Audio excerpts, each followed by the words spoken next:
It's your boy Kelton. And just in case you forgot, my name is Miguel Perez.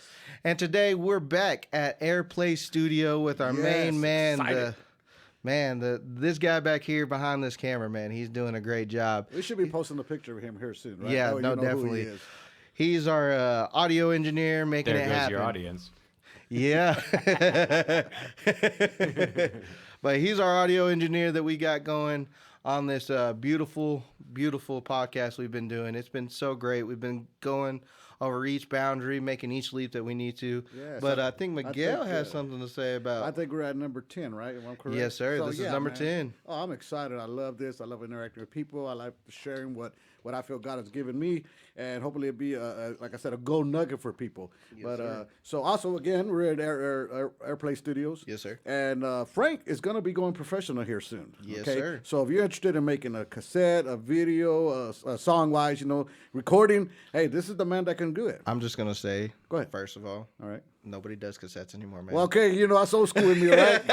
Cassette came out, but whatever they use. But the point is, if you want to make an album or something like this man has the equipment, the experience to do so. It's awesome. I'm excited to be here. Also, if you want to kick off your own podcast, we offer that as well. So you can get a hold of us and through this podcast. Yeah, we've got a Facebook page going on right now. It's called Between Two Generations. If you need any questions about either our studio that we have going on right here at Airplay or even the podcast situation, maybe you're curious and maybe you want to ask some questions, hit us up on there on Facebook, message us, let us know what you're looking for, and we can probably route you in the correct direction. Right. So we're going to continue on our discussion. Yes, Embracing the single life. Yes, sir. I love it. What about you, Kelton? I do. Don't get me wrong. I do want a little bit of love in my life, but at the same time, I know at some point I'm gonna have to make that decision. But right now, I think I'm enjoying the single life. Well, I've said it before, and I'll say it again. I got a question on it, but hey, I'll enjoy my single life until I meet that good woman, and I'll marry her tomorrow if I find her. But hey, you got to qualify, God dang it. But that's what I'm at.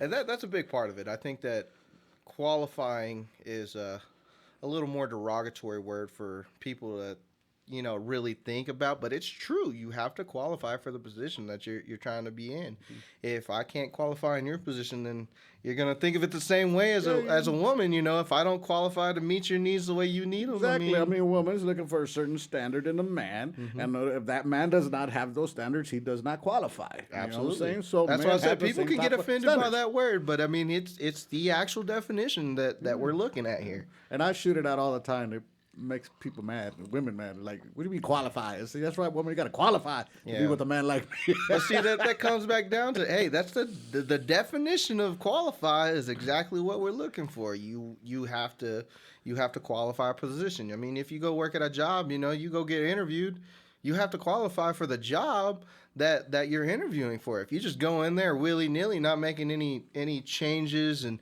actually know what the job that you're going after, I mean, they're more likely to hire someone else than you because you're not in that situation to do what you need to do. That person who's qualified is going to give you better results. Absolutely. That's exactly what you're looking for. Mm-hmm. And if there's a job in my life that's important, it's the job of being my life partner. Yeah, and I mean, don't get me wrong. It is a two-man job or two people job. Everybody has to do their part. It's a woman has to do their part and a man has to do their part, and they have to come together and make it work the way that works best for them, and sometimes it doesn't, and that's where the qualification comes in hand. Yeah, exactly.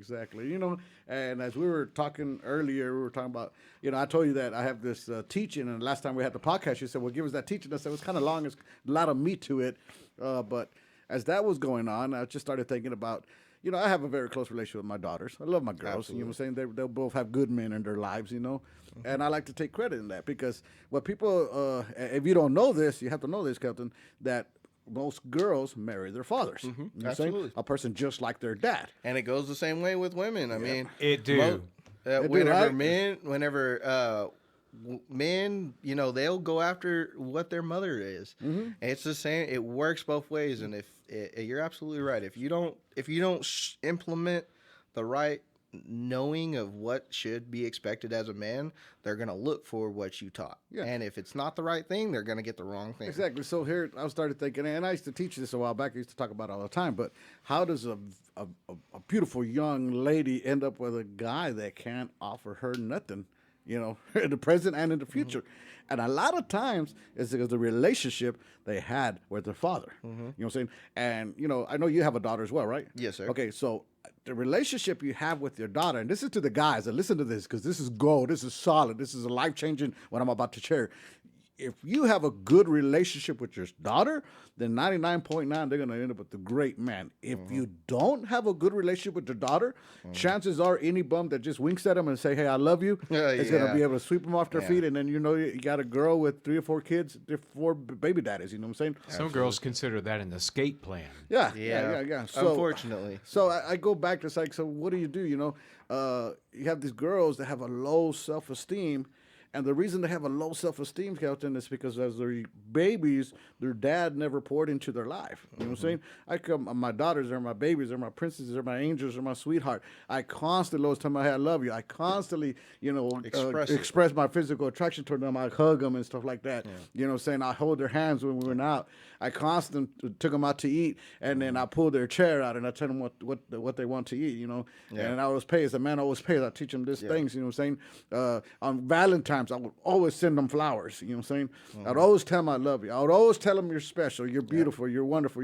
I poured this into my daughter because this is what I would expect someone to bring into their lives. And if they didn't bring this into their lives, because you want them to experience the love that you can give them. And you want them to get the best out of the world of love. And that's important. It really is. It is. Because, in my perspective, I wasn't embraced in that by my mother. She didn't work in that emotional state very well. So I had a lot of trouble trying to find a woman that matched what I wanted versus what I was taught. And that was hard for me personally. And I love my mom. Let's just be clear there. She is an amazing woman. She does her best and she looks out for her kids the best way she can. But she was not emotionally there for me the way that I needed, and neither was my dad. So it was really hard for me personally to grow from that. I had to learn my own way. I had to make my own way. I had to make a lot of mistakes on the way, and that's what created a lot of downfalls in my own life that I created for myself as well. So I could see doing that for my son and my daughter, that I have to take a bigger step and a better role of saying, "Hey, I need to do this. This is more important than just me. Let's make this happen. Let's make sure that, they get the discipline that they need. My son needs discipline and my daughter needs love. But they also both need the opposite as well. Because I have to teach them both sides. And I have to let their mother teach them that side of their experience as well. Exactly. So it is very important. Yeah, so I've learned that personally. When it comes to my daughters, so I took them out on dates all the time, I took them out to dinner and I pulled the chair out here. You see that? I'll order for you, stuff like that. On Valentine's, I'll send them flowers. I constantly, bought them gifts. I constantly told them, "You're beautiful, you're special, you're my everything and my all." I gave them attention, told them I love you. And when you do that, you're building their self-esteem, okay? So what happens when the guy comes and tries to sweep them off their feet by telling them, "Man, I think you're special," and they're like, "Yeah? Okay. What else you got?" Hey, here's a flower. So I've been getting a dozen roses every year for the last, since I was born. You're talking about, you gotta step up your game. Show me. I'm gonna take you out to eat. You know what I'm saying? It's like, okay, yeah. A lot of women get to that point where they see, and they don't look with their eyes. They look with what's been told. And so that's great that you implemented that and that experience. Like they see it. They actually experience it, so they know what they should expect from someone that loves them. And that's the deal. So in other words, no guy's going to easily come and sweep them off their feet because they receive the love, they receive the attention. They're not going to be lied to as easy. You ain't going to be. But what happens when you don't give that to your daughter? You don't give them that love. You don't give them that attention. You don't go out with them. You don't buy them flowers. You don't tell them they're beautiful. Here comes a guy that tells them for the first time, "Hey, man, I think you're special." And they just get so blown away with that that it's like, man, nobody's ever told me that before. And they fall for a fool that can't offer them anything. And then they want that. They crave that. And then the guys start asking them for stuff they know they shouldn't be doing. They're feeling uncomfortable. And this is what happens. And they let it happen because they don't know any better. Yeah. So here's it. So they don't give into it, and the guy starts pushing away, and they're like, I don't want to lose that. I've never had that before, and they give in, and next thing you know, there you And go. that's what I forget. There's a word for that where people give people attention. They'll give them attention, then they start taking away to get them to chase them. And then once they start chasing them, and then they start losing their feelings a little bit, they'll start giving it back again. And it's just a recycling little thing where they're just back and forth, chasing each other just to keep the love that they have because they don't know what they need. And that only happens when you don't do your part as a father, the relationship with your daughter. Vice versa, mothers with their sons. But we're talking about girls, daughters here, because I have two of them. Right. And I'm going that direction. So, in result, as they saw me be a provider, they saw me be authoritative, they saw me be a leader. I handle the problems, I give them love and attention. And what did they end up getting with? The two guys they're with right now, they're hard workers. They take care of the family. They make decisions. You know, they take them out. They give them attention. They're exactly what their And you were father single is. for how long of their life of that? Probably a majority of their life. And you know what I'm saying? they seen that, and that's where the singleness comes in. Sometimes we have to take in consideration everybody around us, especially our children. Like me, I take my children in consideration for everything. And my friends hear it all the time. No, I have my kids. I'm not gonna go out here and I'm not gonna take them over here where everybody's drinking and having fun because I don't find that a good environment for them. Now, for me, because I'm grown, I know what I'm doing. I know what I'm capable of, and I know what I can get away with, because I'm grown. I'm still learning, obviously, but I'm grown. I know where my baseline is. They don't. They haven't found that baseline yet, so I have to create them a good environment to inhabit and make sure that they stay in that good environment for their own benefit. I mean, I'm not saying I'm not going to take them out into the world and I'm coddling them, because I'm not going to do that. That's wrong. But because I'm single, I'm able to do that. I'm able to really invest a lot of my time whenever I do have my children in my life. They're my main priority. They're my main netting, and that's all. And that's good, because most people use that I'm separated, I'm divorced, and I ain't got the time. No, you make the time. These are your kids. Yeah. You know what I'm saying? I got them every Thursday. I got them every other week. And I just put my pause on life because it was more important for me to pour into my children, pour into my girls, pour into my son, and make sure they became the people that I needed them to be. Because if not, later on in life, it would have just came backfired. They deserve it. They deserve being taught the things that we weren't told. It's like the thing that I was always told. You don't know what you don't know. And as children, they don't know what they don't know. So now I know some things, so I'm going to instill those things in you and make sure that you don't have to endure the things that I had to endure. Exactly. That's not fair for you to sit there and not get taught the things that I know, and you have to go through the problems that I had to go through just because I didn't teach you. That's not fair for you, because my job as a man is to teach my children, teach them exactly what I need to teach them for them to survive in this world. Whether that be, my son, we had bow and arrows last weekend, and he was having a blast, and I was trying to teach him how to do it because, that's a good skill to have. I feel like he needs to know, how to defend himself, and that's just a fun step into that world. And my daughter was trying to have fun too, but I also had to teach him that, hey, if he's shooting down range, and my daughter runs out in front trying to go grab the arrow that he just shot, and he's trying to shoot another arrow. Hey, no, we're not doing that. Nope. You have to teach both of them how to handle that situation, and that's one thing that she learned from the experience, and he learned from the experience, and that's what's great about being able to pour into their lives the correct way. And said you're using the right word, kids. Now, I hear these statements a lot. Listen, I've raised my kids. You know what I'm saying? You got to raise your kids right. No, you don't raise kids. You raise cattle. You raise pigs. But you teach your children. Yeah. You know what I'm saying? Absolutely. You teach. That's what the Bible says. Teach a young man the ways he goes, he'll never depart. Teach. Our job is to teach them, disciple them, build them. You know what I'm saying? You don't raise them. You raise cattle, you raise pigs, but you train your children in the way he should go. And it's your job to pour into them. You don't do this because of that. You don't do this. This is what happens. See, you learn. You know what I'm saying? Absolutely. And it's something that a lot of people don't do. You know what I'm saying? And it's very important that we do this. Frank, you got older kids. How do you think about this?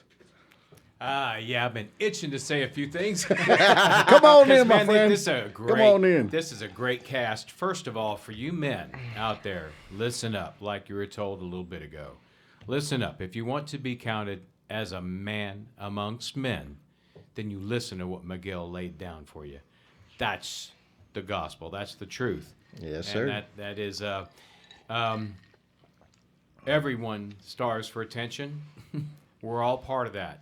We're a social critter, and if your children do not get the attention to develop their self-awareness and to be comfortable in their own skin, if they don't get that from you as a parent, they're going to get it from a gangster. They're going to get it from the first sweet talking hood that comes along and wants to take your little girl away from you. Ain't going to happen.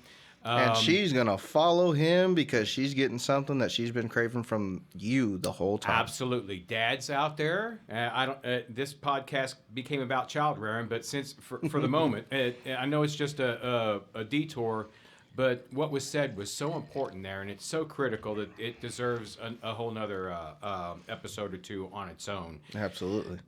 Your children get their comfortness in their core, in their foundation from you. And you need to develop. Exactly. Absolutely. They're all the gifts that they can have. Feed them. Anyway, I digress. Thank you. No. Okay, so we talked about most girls marry their fathers. Now, here's the question you got to ask: what type of father are you? Absolutely. What type of father are you? And if you can sit down honestly and evaluate yourself, not, make justifications of why you're not there or why you're not, basically excuses why you're not there, why I'm not like this, because it's because their mother keeps them from you. Whatever the case may be, I've been there and I've done every single one of them, and I fought and I battled and I did what I needed to do. My girls are going to have a relationship with me. You know what I'm saying? Absolutely. So if you've got to take a loss just to get that back, get that relationship back, so to speak, take that loss. It's so much worth it. It's like for instance, for my situation that I'm in, I had to go to a different shift, as you know, to really be able to be in my children's lives more. And I've already implemented steps and steps and steps, and I'm right here to be in so much more involved in my kids' life because I see how important it is. Not only from my own childhood, I had to see the separation of not being able to really be in a home that was for me, and I want to create that for my kids. I'm not going to try to make them soft because that's what I feel like they're becoming with no guidance. But I want them to be structured, strong, and independent in their own way, but not in a way that's overpowering for other people. I want them to succeed in life. I want them to really attack life and get way better than what I have, because that's the goal. We want them to be better than we were. Mm-hmm. Yeah. You got to be. So let me ask you a question, Kelvin. Put you on the Absolutely. spot. Go ahead. Would you want your daughter to marry a man just like you? Not right now, no. No. Okay. Wow. I want better. I want to be better myself. We so. got stuff. Everybody's gonna have stuff. You know what I'm saying? There's no such thing as the perfect man. Maybe Frank's pretty much close, but he's up there. But but you're never gonna be 100%. But overall, your heart toward your daughter. I know where my heart lies, but I know that I make bad decisions sometimes based upon based upon just quick and in a hurry. And I know that can be problematic for other people. That's why I've had to work on a lot of things in relationships and stuff. So in this situation, no, because I am working on myself and making myself better.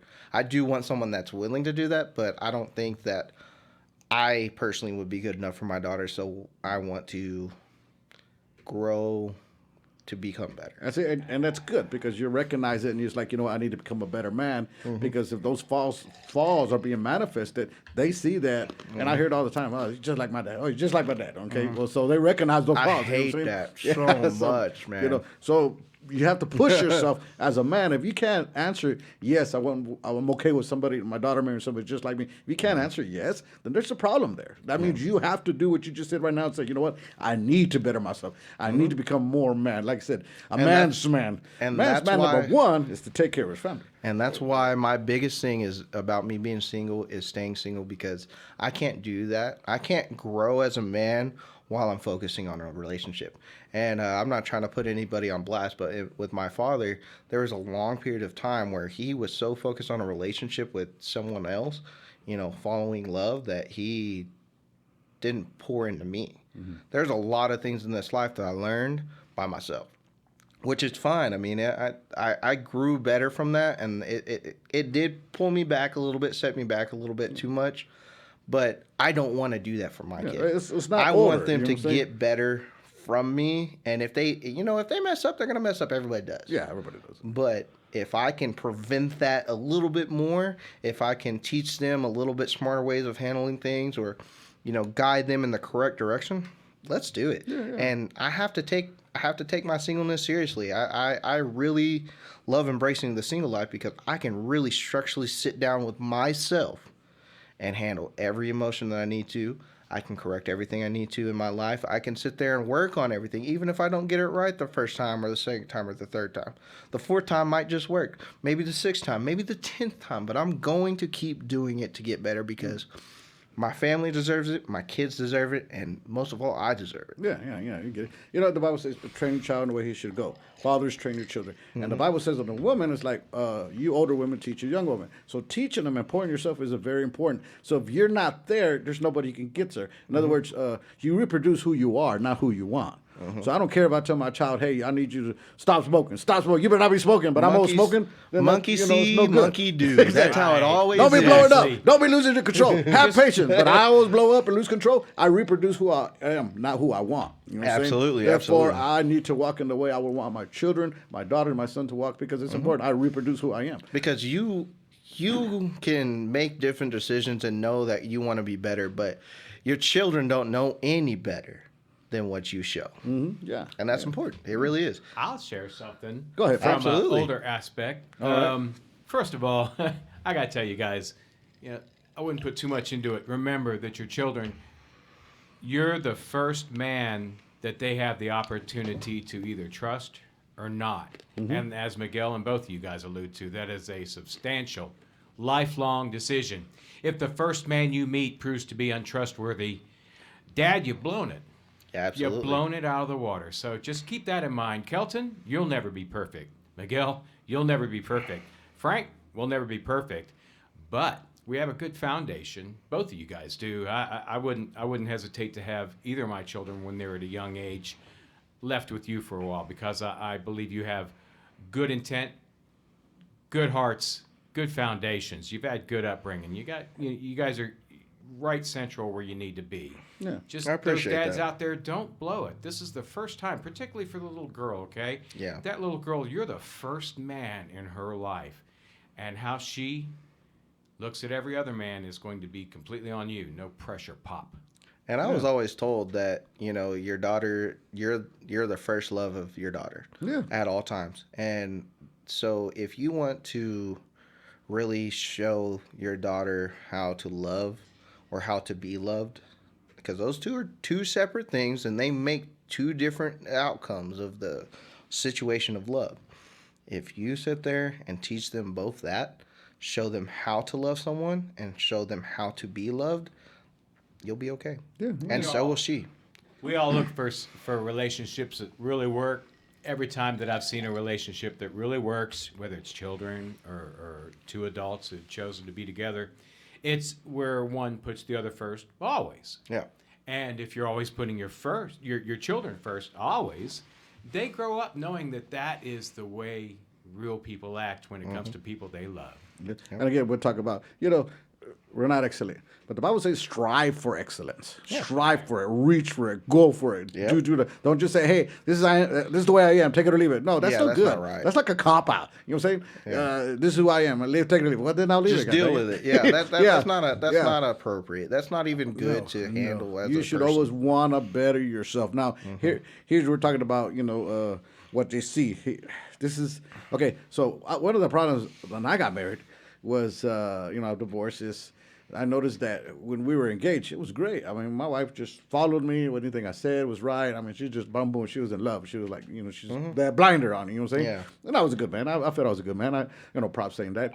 But once we got married, we started having these battles, these fights. And the problem was she wanted like she wanted to run the show, and I just wasn't raised that way. And I was like, no, I'm not gonna, this is decision I'm gonna make because it's my response. I'm responsible for family, not you. Absolutely. And we collided, and we got past that. We grew as a couple. We grew as a married couple, and we got past that. I know where you're and going she with finally this, is like too. her like that. But the one thing I did not see is later on in life, as I spent time with her mother and father, as I spent time, I saw that her mother ran the show, and whatever she said went. Okay, and even though she never said that verbally, and at that time I didn't know. At that time I had no idea. I wasn't educated enough. I didn't study and research enough. I didn't know enough about life. I was a young teenager. I think I was 21. I got married. I realized I now understand why my wife was like that. Because that's what she saw in her household, so she expected it to be like that in the household she married into. She expected what she was shown. Exactly. So I'm gonna encourage anybody dating scene. You got to meet the parents. You got to see and look what they're practicing.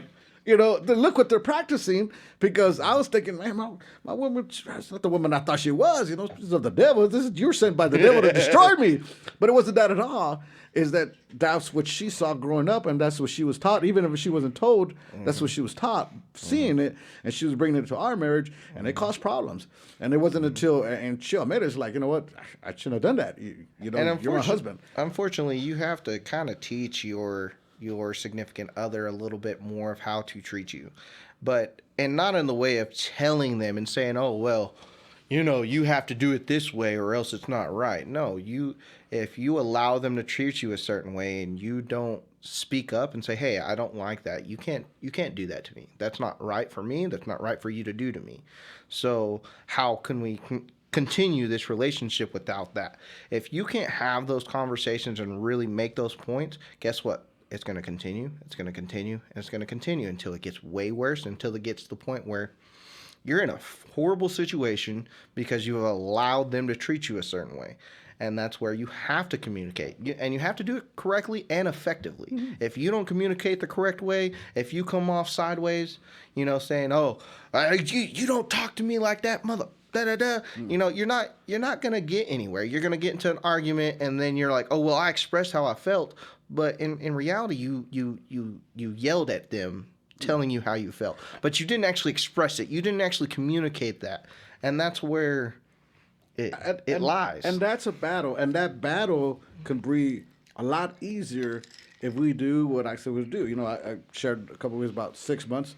Date somebody for 6 months, and then you'll realize who they really are. Well, part of that 6 months is meeting their family, and that will tell you more about them than anything else. Because if you see the way they carry themselves, like, when my wife came into my family, they're very conservative. They don't joke around a lot. They're really like that. Well, my family's loud, and we always go at each other, and we're close. You know what I'm saying? You can say the jokes that are outrageous and kind of borderline messed up, but it's when known. My ex-wife met my family for the first time, all my brothers were letting her have it, and she got to the point where we ain't coming back. You tell your brother apologize. I was like, girl, you got to get used to this, because matter of fact, that they played around with you, this means that they like you. If they didn't like you, they wouldn't say nothing to you. Yeah. But stand back.